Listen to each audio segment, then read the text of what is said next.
Degree लेकर के नौकरी प्राप्त करना एक शिक्षक केवल यहीं तक सीमित नहीं है, उसके लिए अब एक विस्तृत क्षेत्र अब बन चुका है। आपने अपने जीवन में जिस फील्ड को चयन किया है वो जितना आसान दिखता है उतना ही चुनौतीपूर्ण भी है।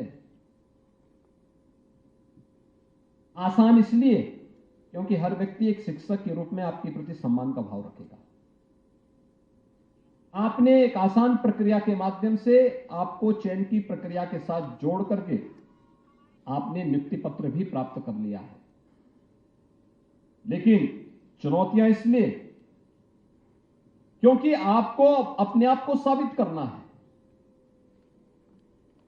इसके लिए विभाग के स्तर पर या विद्यालय के स्तर पर कोई मैकेनिज्म हो या ना हो, लेकिन आपको अपने आप को तो साबित करना ही होगा कि सबसे पहले उस विद्यालय से जुड़े हुए उस हर एक छात्र के बारे में, जिन छात्रों के प्रति आपका दायित्व है, वे अच्छे अंक प्राप्त कर सकें, वहां पे एक शैक्षणिक माहौल पैदा हो सके, इसको बनाने में योगदान देना।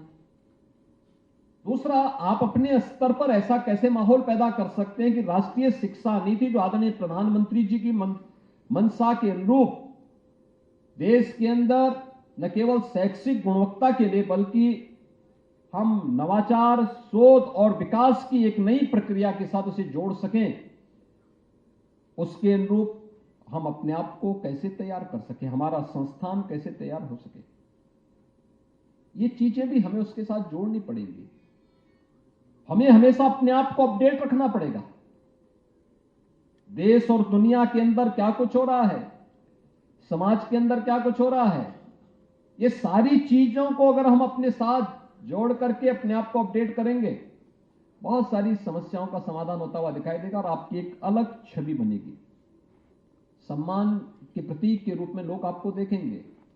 राष्ट्रीय शिक्षा नीति आदरणीय प्रधानमंत्री जी ने देश को एक शिक्षा जगत के माध्यम से भारत को दुनिया की एक सबसे बड़ी ताकत बनाने की दिशा में उठाया गया एक बहुत बड़ा क्रांतिकारी निर्णय है। हर एक शिक्षक को इसके प्रति अपने आप को जोड़ना होगा और उसमें बताए गए कर्तव्यों के अनुरूप अपने आप को ढालना होगा। मेरा मानना है भारत दुनिया के अंदर शिक्षा का एक बहुत सबसे बड़े केंद्र के रूप में फिर से उभरने की संभावना रखता है। उन संभावनाओं के लिए हमारे शिक्षकों को अपने आप को तैयार करना होगा।